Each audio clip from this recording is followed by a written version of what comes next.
welcome you back to In Focus. Now, in the impoverished and heavily forested areas of northeastern Congo, rebel groups move with impunity and strike without warning. Now, the Congolese church is teaming up with the United Nations and an American non-profit group to better protect civilian populations. David Axe has that story for us. They appeared suddenly in Duru, a town in northeastern Congo, on September 17, 2008. The Lord's Resistance Army rebel group moved quickly, giving residents no time to flee. It's a problem endemic to eastern Congo. With little government presence and essentially no infrastructure, civilians are easy prey for the LRA and other rebel groups. The Congolese Catholic Church, the UN, and an American aid group have teamed up in an effort to change that. Their idea? To take an existing network of 14 church-owned high-frequency radios installed in parishes across northeastern Congo, add new radios, and teach their operators to frequently report on rebel movements. The goal is to create a military-style early warning network that might give targeted communities a chance to flee or call for help. In eastern Congo, the church is one of the few functioning institutions.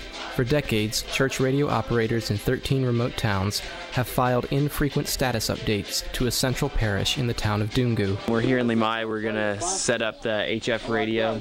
It's going to go in this church.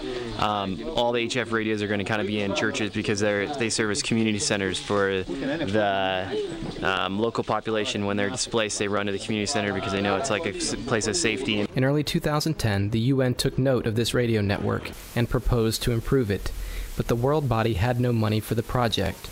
That's when the American aid group Invisible Children stepped in to provide $140,000 in funding. 3 Invisible Children representatives traveled to the village of Limai to install the first of a dozen new Italian-made radios.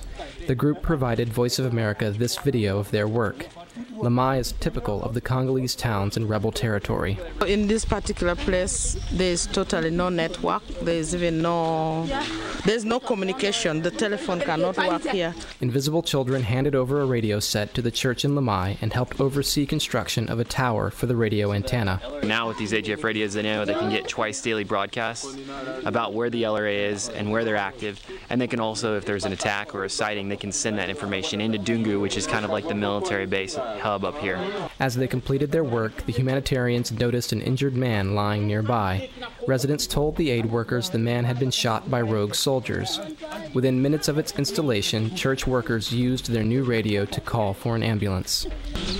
Yeah, I mean, it's awesome to see it in action right away. You know, it just illustrates the necessity of this stuff. I mean, David Axe for VOA News, Dungu.